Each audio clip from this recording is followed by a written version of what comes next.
Tubona umwanya w'ikiganiro cy'isesengura makuru turagaruka ku makuru yavuzwe none.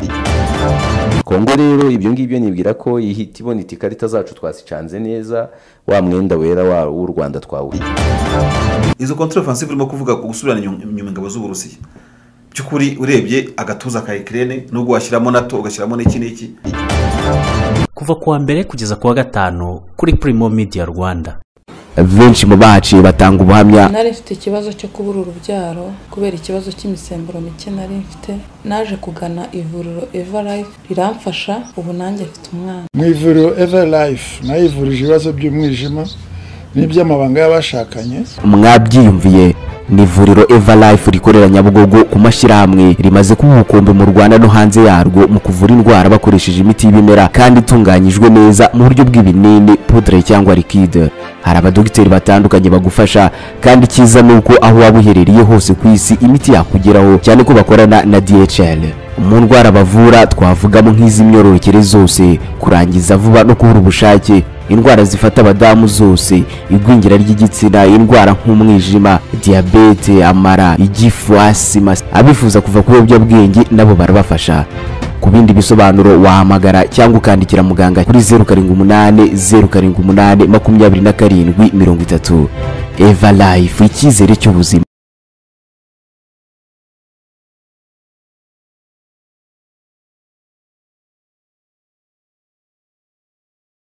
Twongeye kubasuhuza, turabifuriza kugira icyumweru cyiza abadukurikiye kuri Primo Media Rwanda. Reka twizere ko muri amahoro aho muherereye, abadukurikira muri mu Rwanda mu bice bitandukanye by'igihugu, namwe abadukurikira muri Afrika, by'umwihariko mu Burundi, muri Repubulika ya Demokarasi ya Kongo, abadukurikira muri Uganda, Tanzania, Kenya, Sudani y'Epfo, mwese tubifurize kugira ibihe byiza. Abo bari mu karere tunifurize kugira icyumweru cyiza mwese abadukurikiye muri mu bihugu bitandukanye byo ku mugabane wa Afrika, Zambia, Malawi, Zimbabwe, Maroc, mu Misiri, muri Ethiopia n'ahandi. Dufite abantu badukurikira ku bwinshi, turabasuhuje. Reka dusuhuze kandi abadukurikiye bari Burayi mu bihugu bitandukanye bigize umuryango umwe bw'Uburayi. Ive Karame, nta nshuti zawe ufite muri biriya bihugu bya Scandinavian countries? cyangwa diaspora inshuti zanjye kari bakera ko nabagiye ari inshuti zanjye benshi mbona byahindutse Kubera ntabwo ari benshi, keretse abo turi kumenyanira kuri iyi mihanda. Ntabwo nzi impamvu, ariko ari abo twiganye, abo twabanye, abo numvise utasuje. Hari abo muri Isiraheli basuhuje. Umuntu nari nzi muri Isiraheli ubu ngubu bari muri Kenya, yagiye muri PhD. Ngewe mpafitiye abantu nabo biriwe baduhereza amakuru menshi uyu munsi, tubasuhuze. N'abandi bari mu bihugu bya Afrika no mu Rwanda bayirewe. Ahubwo control ngewe uwo twavuganye no muri Palestine. Yawe ni umunyamakuru. Abanyamakuru se ko tuba dusangiye nawe ejo harijya guhamagara kubaza ibyo mu Rwanda. Uzaba ureba nko kwita izina cyangwa uzareba nk'umutaha mu matora. Telefone yawe ntihumeka, baba baguhamagara ari benshi ubona umudage aguhamagaye abari benshi cyane. Twifurize ibihe byiza namwe abadukurikira muri Aziya, bari muri Korea y'Epfo. Hari umushuti twiganye yitwa Evariste, hariho twakoranye yitwa Rugimbana, bari muri Korea y'Epfo, n'abandi bashuti bacu batandukanye muri Korea y'Epfo. Twanamenyanye mu minsi mike ishize, duhujwe n'umukobwa Teretuba mu Rwanda. Tumusuhuze, tumubwire ngo gira uzane izo nka di. Wamuhaye pase? Oya, shabararambanye. Ahubwo umukobwa ibyo bintu byanyu bya pase umenye ribu na byarabihagurukiye. Uwo mukobwa twarakoranye mu kindi kigo cy'itangazamakuru. Mu minsi yashize rero uwo mushire bari mu Rwanda turahura, baranancupa. Baragucupa? Kugucupa ubwo n'ukuri? Nishinga. Ndamucupa arancupa turabacupa. Icyo kinyarwanda ntabwo nzakihanganira. Uzagikoresha nka nkuri mu rugero ufisha, ariko kugucupa ntabwo ari bizagorana.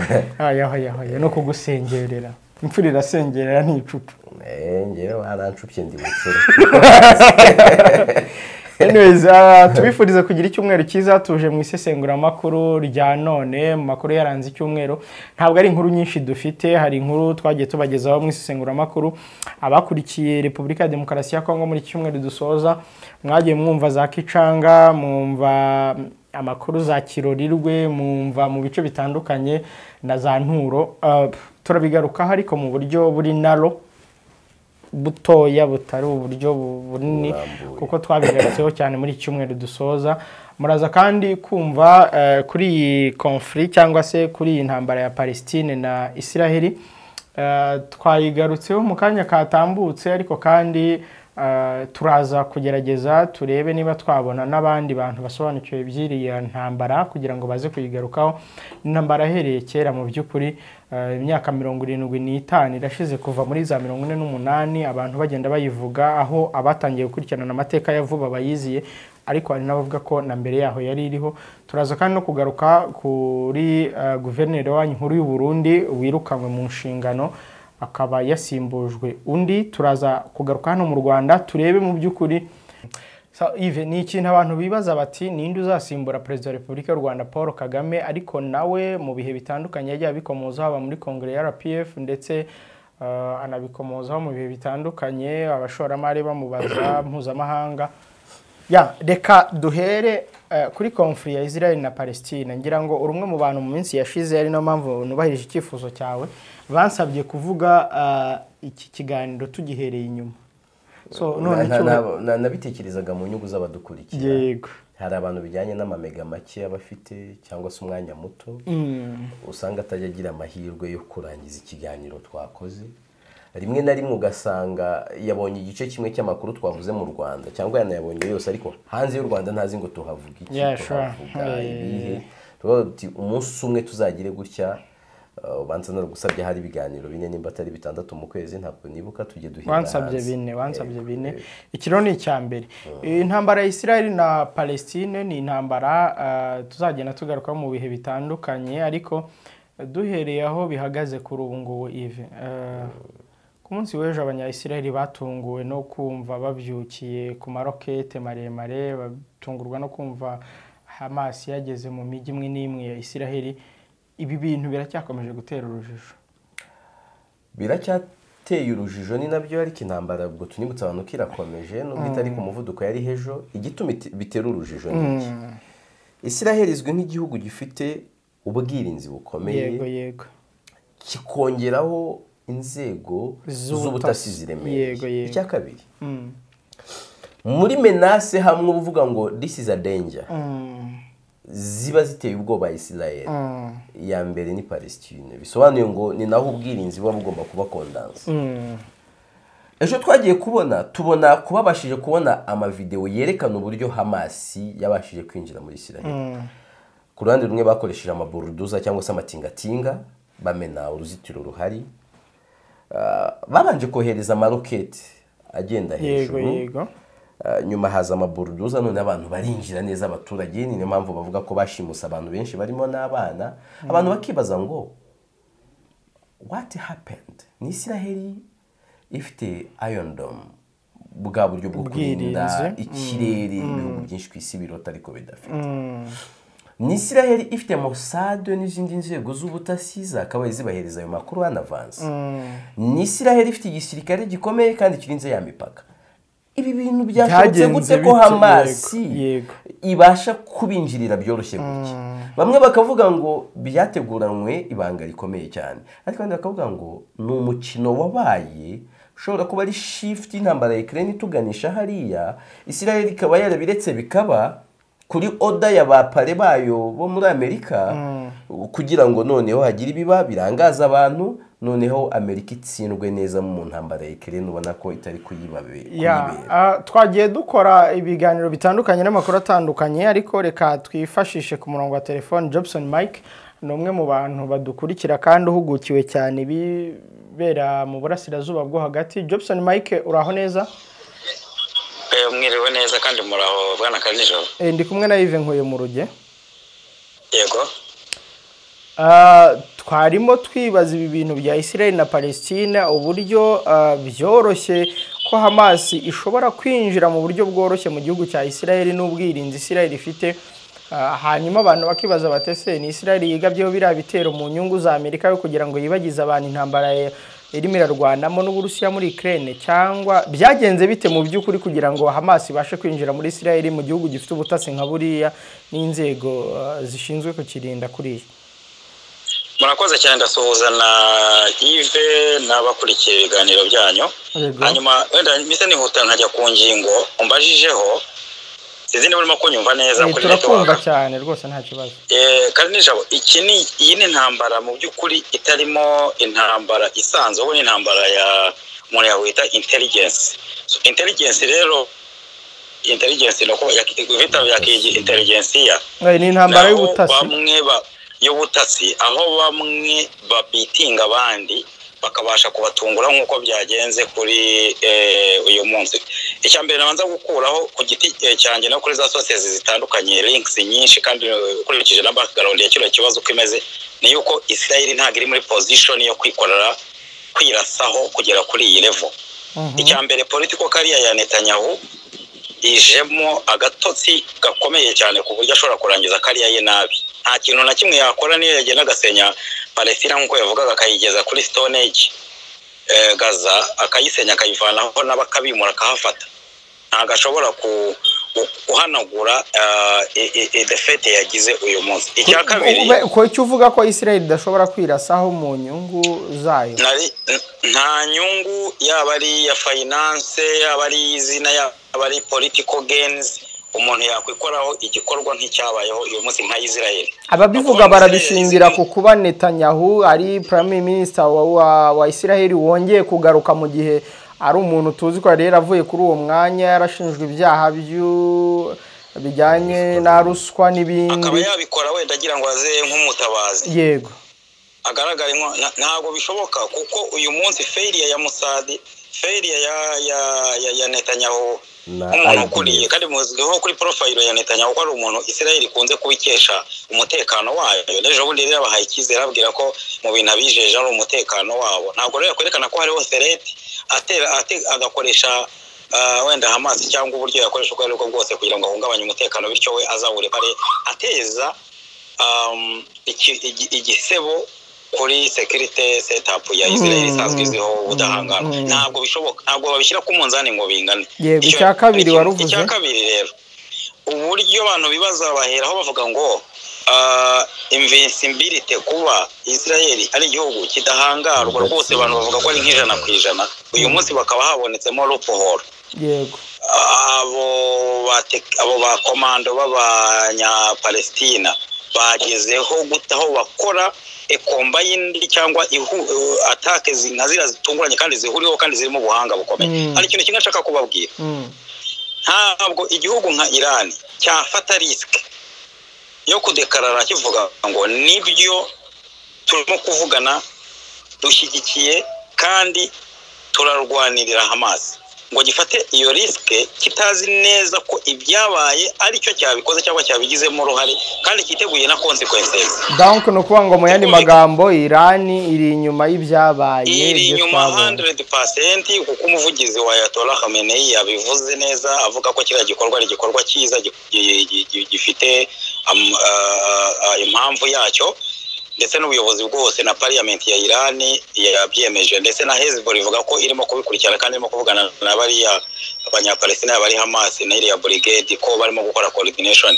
ariko Johnson kuvuga ko ari igikorwa cyiza ntabwo bivuze ko aribo bagikoze abanya-Iran icyo mvugiraho it's a combined operation ni igikorwa gihuriweho n'inzego zitandukanye cyane ku buryo Hamas y'ubwayo nanjye sinatinya kuvuga ko yo itashobora gukora kiriya gikorwa ngo ikoreshe inzira zo muri Mediterane ikoreshe ikirere ikoreshe tactique zakoreshejwemo ntago ari za Hamas ziriya hari bakaboko ka Hezbollah isanzwe imenyereye intambara cyane hakazamo n'akaboko ka kiriya gihugu nyine cya Iran cyo cyari kirimo wibuke ko Iran irimo kwihorera kuri Israel yayiciye aba scientists n'ibindi bibazo basanzwe bafitanye byabo ariko nyine kira kikaza ni nk'ikintu kiri imbere kuko n'abahamasi nabo barimo kwerekana ko Israel imaze iminsi isenya ibikorwa byabo za infrastructure n'ibindi nk'ibyo ngibyo so no kuvuga mu yandi magambo makeya ko ntabwo ari akaboko ka Hamas yonyine icyo kuvuga ngo intelligence ya Mossad yatsinzwe gute nikerekana nyine ko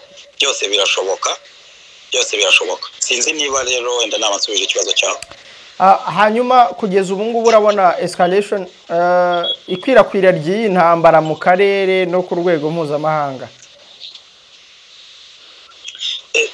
amahirwe ya mbere ni uko bishobora kugarukira kuri Gaza igasenywa, Israel igasenya ibikorwa byose byishoboye byose, wenda hakaza kuzamo UN intervention na community international nayo ikabijyamo, bakavuga bagasaba ko bihagarara, ni nako bishobora ko byagenda.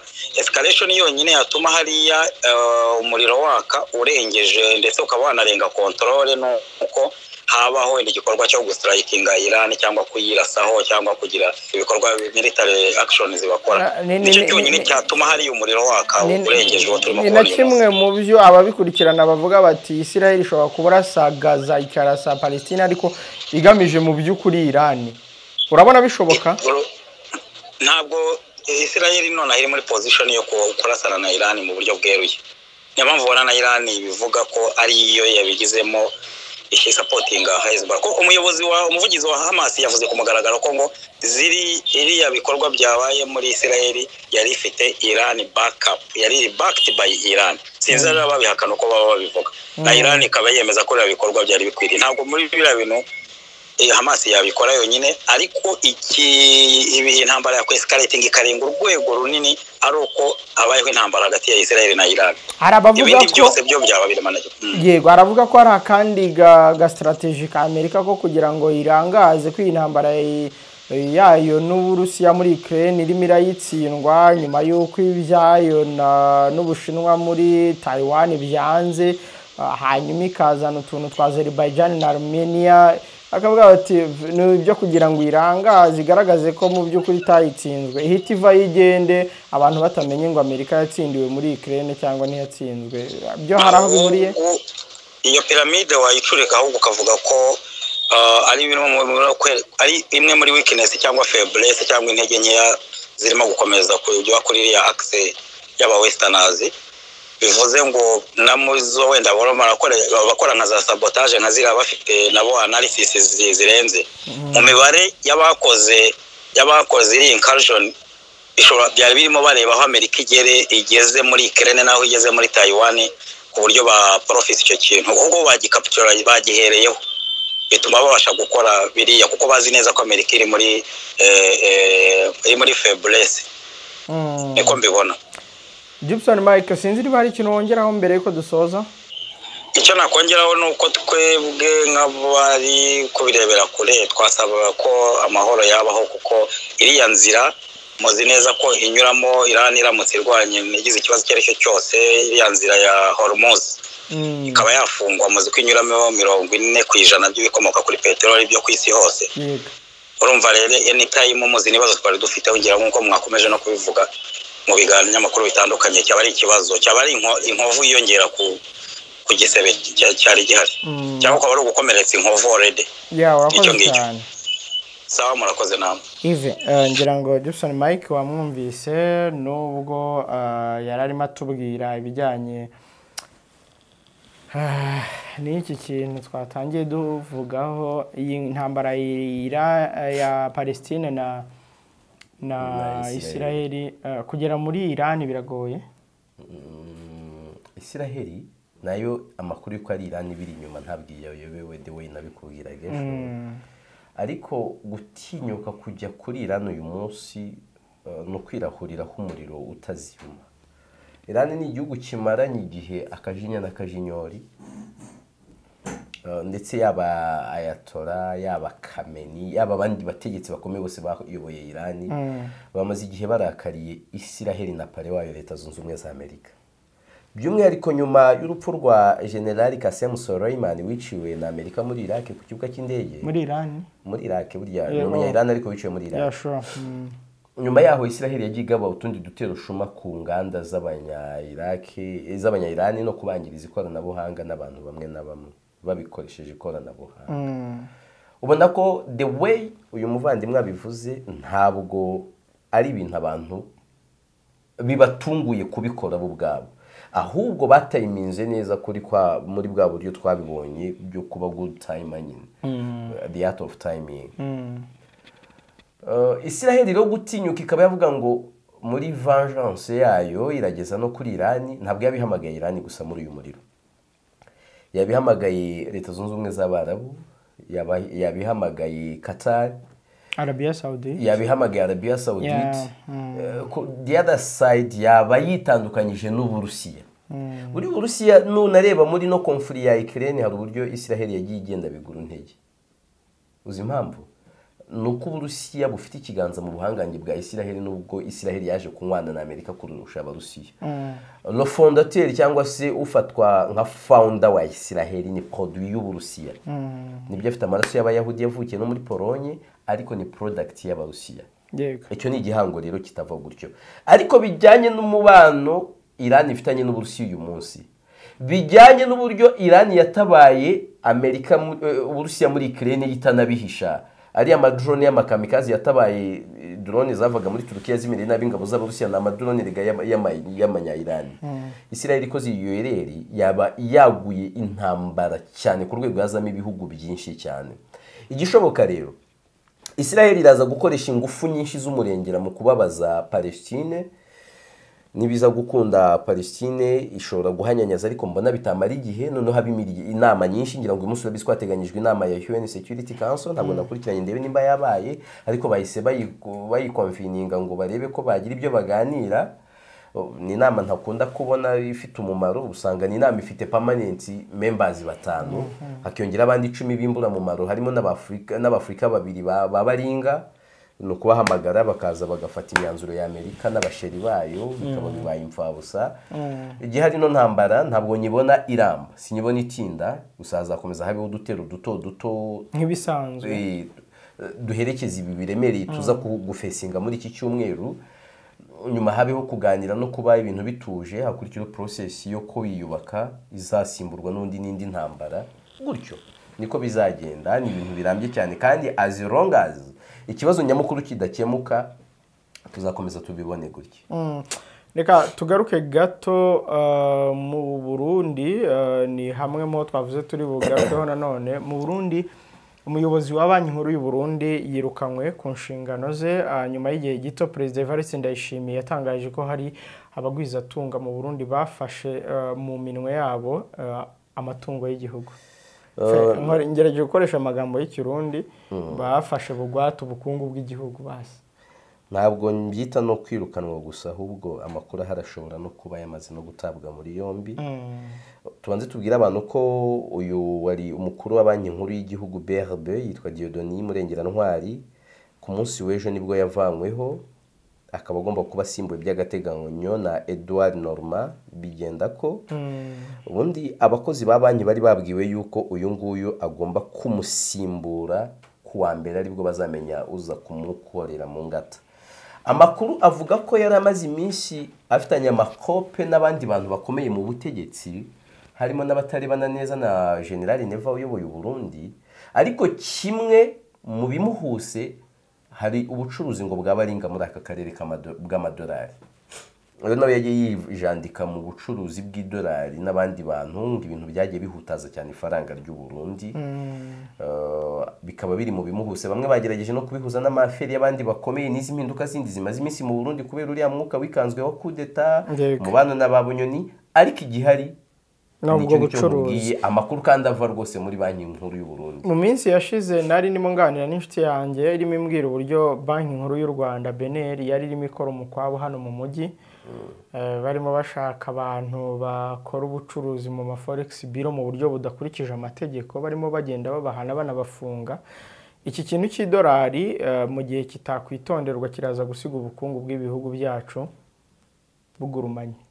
Ntabwo ari idolari gusa n'amafaranga y'igihugu nabyo bari ibintu byo kwitondera. Buriya abantu bazi monetary policy nibo bantu bundi baba bakwiriye cyane cyane kuba abajyanama beza ba banki y'igihugu, kubera ko banki y'igihugu mu nshingano zayo apart from being a bank of other banks cyangwa bank of banks, sibyo, ni na advisor wa guverinoma ku bijyanye n'amafaranga na politike y'ifaranga.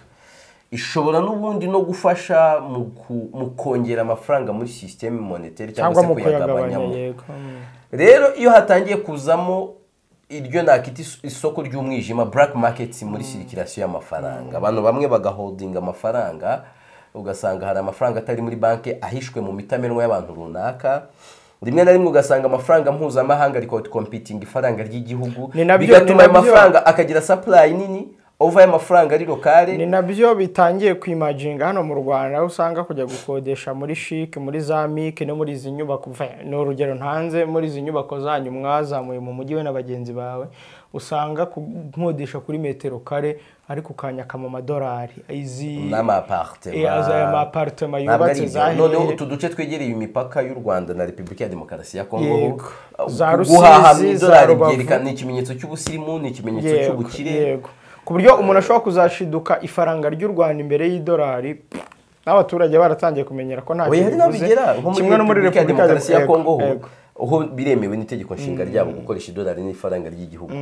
ariko usanga ifaranga ry'igihugu riburizwamo imbere y'idolari bigahinduka rero ikintu kibi biri mu bikoze kuri uyu muvandimwe w'u Burundi. Hanyuma mu minsi yashize mu Burundi havugwaga ko amatike y'indege atemerewe zino kampani zicuruza amatike y'indege yego zitazajya kugurisha amafaranga y'u Burundi ari mu madolari no mu mayero. Ni ibintu rero bigaragaza ko ekonomi y'u Burundi ikindi uribuka ko bahagarika igitaramo cya Potre Mignone mu byo Minisitiri wa Interieur yavuze hari mu Burundi yavuze ko n'amafaranga y'amarundi arimo aratagaciro ati none na duke tw'utudolari dufite baraza kuduca abantu ko muri soirée cyangwa se muri dîner kwiyakira ari amadolari 50 utayafite akabikurikirana kuri WhatsApp. So birasa nkaho rero ibintu by'i Burundi economically politically bisa nkaho bitarimo hari ingamba zihari zimeze nko kuvugurura.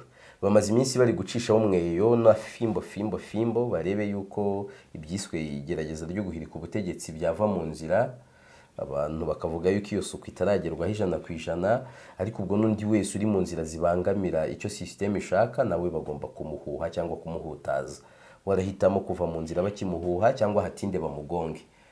Ubona ko haraba impinduka Beneri y'u Burundi nawe nibyo yararimo urumva yarari mu bintu bya forode z'idolari n'ibindi ariko buriya njye nemera ko habaho immediate cause akaba hari ibindi bintu byinshi byasizanye cyasha ku mwambaro wera wawe ariko igitonyanga cyanyuma cy'ibyondo kiguyeho kigahinduka inkubi gusekura ngo pa iherezo ngo pa mu gifaransa twabyitaga cause lointaine na cause immédiate cause immédiate yamujyanye yaba ari iyo ngiyo y'amadolari ive tugaruke gato muri Repubulika ya Demokarasi ya Kongo minsi yashize havuzwe M23 bamwe bati yakubiswe bayimereye nabi za Masisi za hehe abandi bati M23 yisubije za Kicanga yisubije za hehe mitono nazo mvugana n'umudamu umwe uri hariya hakurya za Masisi wenda nibinshobokera ndaza kongera mushaka mubaza uko bimeze ahandi bari gutwika ya mazu yambwiye ko nta bantu bahiriyemo uretse ngo umuryango umwe wonyine ariko muri iki cyumweru muri Repubulika ya Demokarasi ya Kongo hagati ya FARDC na M23 havuzwe ibintu bigambaye havuzwe byinshi uyu munsi kiriyo kivugwa baravuga yuko M23 ifite ahandi hantu hatatu yigaruriye ari byo rwose nabonye ku mbuga z'abantu basanzwe bahengamiye ku butegetsi bwa Kinshasa. Ubwo ikindi mu byo tutabwiye abantu hano iwacu nuko Felix Antoine Tshisekedi Chilombo mwene Etienne Tshisekedi usanzwe ari na perezida w'iki gihugu nawe yiyongereye ku bashaka gutanga kandidatire yamaze gutanga kandidatire mu buryo buri officiel mu byo yongeye gutangaza n'ubundi aragaruka ku Rwanda ukabona ko nyine ari we ari bariya niyo mpamvu noze nkubwira ubushize nkubwira nti burya rero ibinyoro ni byiza kurusha ibibembe omwe mu nyungu z'umubano w'ibihugu byombi cyangwa se z'ubutegetsi Kinshasa na Kigali Tshisekedi yaba mwiza kurusha Martin Fayulu. Ntabwo ngenzi mwiza n'utari mwiza. Ntabwo nzi utari mwiza n'uri mwiza kuko n'ubundi Tshisekedi yaje ari mwiza ariko avec le temps mwagiye muri tunyarukire Masisi gato tubaze uyu muvandimwe hatuye. Ntabwo neka. Mwiriwe neza? Yego turi mu kiganiro gisesengura amakuru yaranze iki cyumweru ntabwo twifuje ko amazina yawe ajya hagaragara urahagana aka kanya tuvugana. Uri mu bwiza ubwo ni mu kihe gice cya Repubulika ya Demokarasi ya Kongo? Uri Masisi. Muri iki cyumweru imirwano hagati ya Repubulika ya Demokarasi ya Kongo FARDC wazalendo n'iriya mitwe yindi bavuga ko bafatanya nayo na M23 byari byifashe bite muri make tumiriyemo? Ubundi ubwo abari abo bazalendo baje ngo bafashe igicanga nta M23 yahabagaye niba ari yase barwaye twe ntabwo tubizi baraje gusa baratubwira ati mugende abahunda duturanye n'abanganze nanzi nuko baratubwira ati abazalendo bagiye kuza kandi bigaragara nibaza ntabwo muri bugira amahoro duhambira twacu turagenda kuko nta M23 twabonaga ngaho habagaye yase mu gitondo ndumva nitwavuyeyo jedi vendredi baratubwira ngo bahafate uravuze ngo uvuze ko nta M23 mwabonaga hafi yanyu iyo M23 iri hafi yanyu bwo mu bamutekanye M23 turi kumwe natwe badutekanye kuko nta kibazo gihana n'abantu hari ingabo za East Africa z'ikihe gihugu n'abarundi abaje kubibabwira se bababwiye ko babibwiwe n'abarundi ko bakwiye kubabwira mwebwe ngo mugende cyangwa ni bene wabo bagiye babwira ko biteguye kuza muri uwo mwungini wa Gitanga nimba hari nk'umuntu museranya akaguhamagara ati mutoke pale batakuye abasende bawukiviramo rero yego twabonye amazu yatwitswe muri iki cyumweru dusoza ku musozi ahantu hakurya tubona imbunda zarasaga ibisasu birebire niki cyabaye mu by'ukuri muri ari amashusho twabonye benshi ku mbuga nkoranyambaga nyine aho bahita ku nkuru barahaje kuko bahageze baratwika ngo baragutwika amazu y'abatutsi mwarabishije ngo baragutwika amazu y'abatutsi bishimye banezerewe ko baragutwika amazu y'abatutsi rero natwe tubyumvise ko ku nkuru n'igicanga ni hafi cyane turavuga niba koko baje bashobora natwe kudutwikira nk'ukuntu batwikiye abo ku nkuru nibwo twese tuzavuga tuzamuke tujye mu bwiza muri aya mazu hari abantu bahaburiye ubuzima cyangwa ni amazu gusa yatwikwaga mu by'ukuri ndakeka hari umuntu umwe waho wapfuye sinzi niba ari iyo nzu yaguyemo cyangwa nimba wenda ari urusasu rwamuguye ariko ndakimwumvaga ngo ni ikibombe cyamuguyeho giturukiye kuri abo bazalendo kugeza ubu aho ngaho mu bwiza uherereye naho nturo bimeze bite muri rusange kugira ngo twumve uko muri Repubulika ya Demokarasi ya Kongo icyumweru gisoje muhumeka mu burasirazuba njyewe amakuru yo namenya neza nayo hano mu bwiza ndi mu bwiza ntukibazo abandi bari hakurya za aho ngaho za Kicanga n'ahandi hameze hate Kicanga nta kibazo kubera M23 hari n'abahari bameze neza yewe kuko n'ubundi abarundi baracyari iyo hano abarundi bari ntago njya kwizera neza kuko tubona batadukunda rero ntabwo twahita duhunguka tuzaba tugenda nyuma tubonye uko bigenze mubona batabakunda cyangwa bababwiye ko abarundi batabakunda Noya ntibazo bose iyo muhuye ukumva ari kukubwira amagambo atari meza ngo abatutsi ngo iwanyu ni mu Rwanda ibiki n'ibiki nawe yaje avuye mu Burundi ariko ukayoberwa kuntu azi ko abatutsi baba bari mu Rwanda bikagucanga abasirikare b'abarundi n'ugutyo bababwira cyane rwose hari uwo mwahuye arabikubwira umwe se babiri bahita bakubwira ati mwebwe muri abanyarwanda rwose muri abatutsi bo mu Rwanda ariko ntabwo bashaka kukugirira nabi wenda ndetse kukubwira amagambo nk'ayo bakugirira nabi bundi buryo nk'uko bakajya nk'abo baretse bagatwika ku nturo kandi yase ahantu ku nturo batwitse n'ahantu yase yari ni hafi cyane cyane rero iyo urebye nk'ibyo ubona n'ukundo bagufitiye twinjiza ntabwo twahise twumva natwe tubahaza kuko abarundi bari n'ahantu batwitse ni hafi cyane kandi bari bafite ububasha n'ubushobozi bwo kuba urakoze cyane reka twizere ko n'iki cyumweru tugiye gutangira gishobora kuba cyiza wenda amahoro akaba asugiye asagambye Ive ngibyo ibiri muri Repubulika ya Demokarasi ya Kongo ni ubuhamya bw'umwe mu batuye aho ngaho mu bwiza ngira ngo muri iki cyumweru dusoza naho ni hamwe mu hantu havuzwe cyane mu makuru twagiye dutambutse Kongo ko ibintu bihagaze tubifurize ko Imana ibaba hafi buriya nakifuje ko intambara zizajya zigarukira mu basirikare abasivile bakagubwa neza ariko nta kundi nyine birangira n'abasivile bagezweho kandi ko biyago biba byabaziye wari urimo uvuga ibya Perezida Felix Tshisekedi wongeye gutanga kandidatire yo kuyobora Repubulika ya Demokarasi ya Kongo muri amatora ateganyijwe mu kwezi kwa 12 amatora bamwe bizera ko azaba abandi bakaba bagishidikanya ko ashobora kutaba bitewe n'uburyo imirwano irimo iragenda yegereza abandi bati ibihugu by'u Rwanda na Uganda bishobora kwinjira muri iyi mirwano mu gihe cyose tubona ko u Burundi bushobora nabwo kwinjiramo mu buryo bweruye? Ishobora kuzahinduka intambara y'akarere kose. Hari igihe umutasi umwe wo muri Uganda Emmanuel hariya ndetse Katabazi Lieutenant Kano akora muri ISO urwego rw'ubutasi Security Organization y'Abagande yarabitangaje ko ibiba muri Kongo bitutumbamo intambara izasiga ihiritse ubutegetsi bw'ibihugu bibiri muri aka karere. Bamwe tubyita urwenya abandi duti buriya Museveni afite ikarita ari gucanga bidateye kabiri CIA nayo barikinga amakuru avuga yuko Perezida Tshisekedi afite imigambi yo gukorana n'imitwe yitwaje intwaro mu guhirika ubutegetsi bw'u Rwanda. Nabo ubwo yarabyivugiye byari bije bikurikira inshuro nyinshi we yabyivugiye.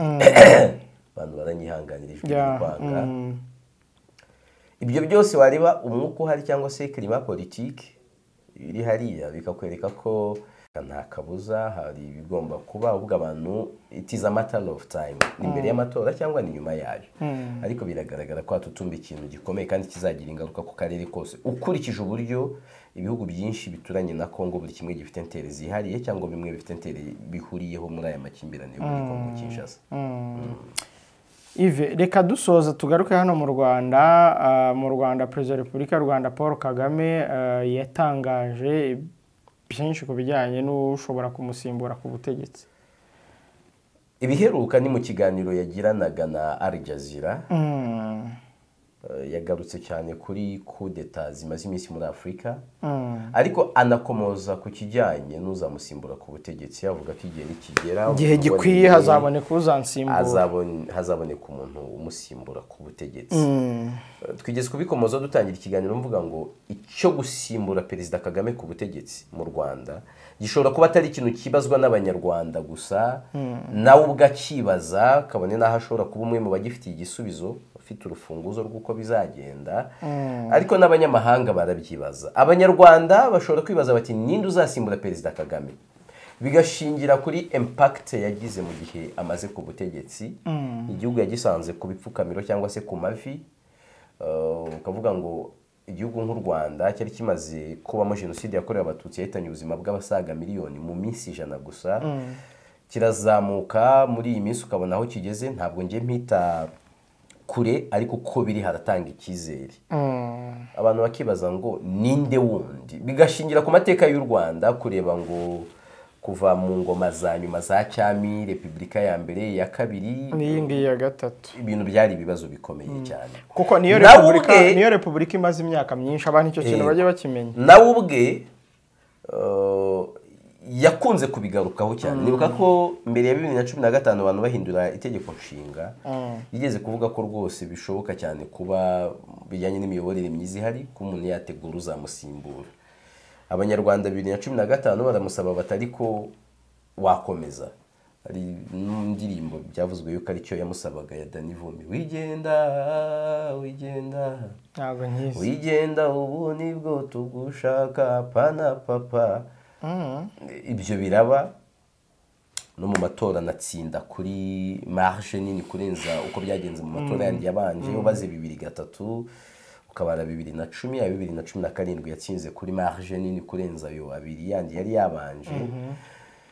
Noneho muri iki gihe tugana mu yandi matora yamaze gutangaza akazi yamamazamo ukabona ko n'ingingo amaze kuvugaho nk'inshuro 2 yabiganiriyeho na Jeune Afrique ari naho twabimenyeye kazi yamamaza mu gihe dutegereje ko bitangazwa officially n'umuryango FPR Inkotanyi asanzwe abarizwamo akanabera chairman bakanatwereka manifesto yiwe. Muri iki kiganiro na Al Jazeera abisubiramo nyuma y'iminsi mike ariya ni Saunders umwongereza avuze ko Johnson Busingye ari umwe muri batatu bateganywa muzasimbura Perezida Kagame. Ubwo no one knows Yolande Macron uvugira guverinoma y'u Rwanda yahakanye ko Busingye rwose atari byo.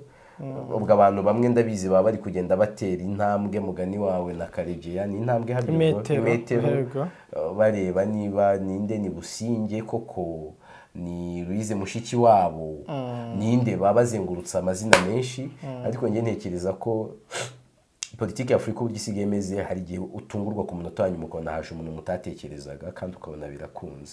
Icyiza hari icyo nabonye muri iyi myaka ishize abanyarwanda bize ikintu gikomeye cyitwa discipline, biga ikintu cyitwa kuyoboka. Ibyo bikiyongera ku cyo Perezida Kagame yabwiye Al Jazeera ko bateguye igihugu n'abantu bikoze mu buryo buri nkoze translation yoroshye, bisobanuye ko abayobozi nabo ubwo barahari kandi benshi. Kuza rero ufite abaturage bashobora kukumvira, kukumva no kukuyoboka, nibwira ko umuyobozi uzaza nyuma ya Perezida Kagame azoroherwa kurusha Kagame. Nagira amahirwe Perezida Kagame akaba kinahari, ntekereza ko azakomeza kumwerekera. Hari uburyo umuyobozi aje amwumvira. Njya mbona twabugiye tubona ibintu byinshi akenshi muri Afurika, ahubwo no muri Amerika. No muri Amerika uri Henry Kissinger afite imyaka 100 ubu ngubu n'umwe mu badiplomate isi yemera arahari. Abantu benshi bazi ko yapfuye afite imyaka 100.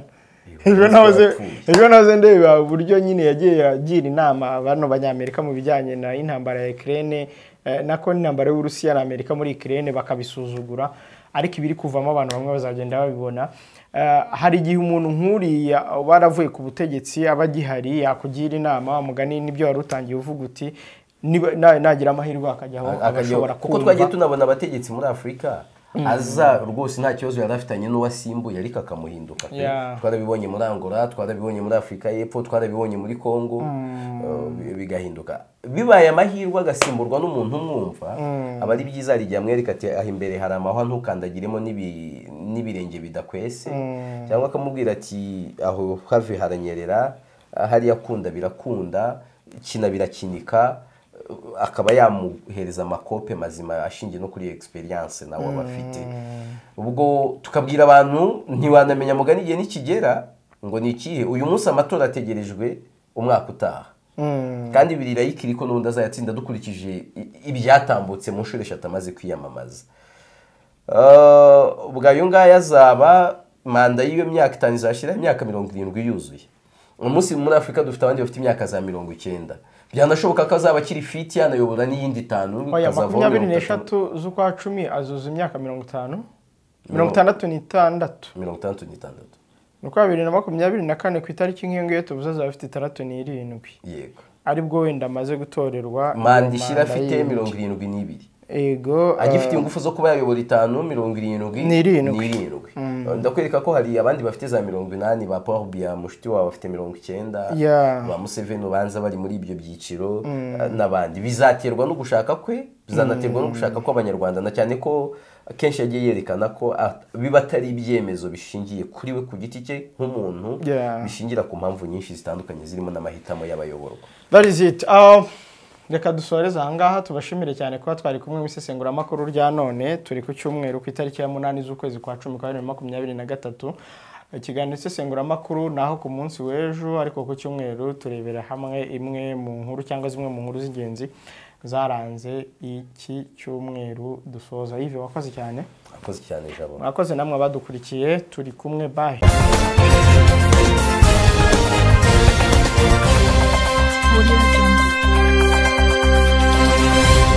Tuna umwanya w'ikiganiro cy'isesenguramakuru, turagaruka ku makuru yavuzwe none. Kongo rero ibyo ngibyo nibwira ko ihita ibona ikarita zacu twasicanze neza, wa mwenda wera w'u Rwanda twawe.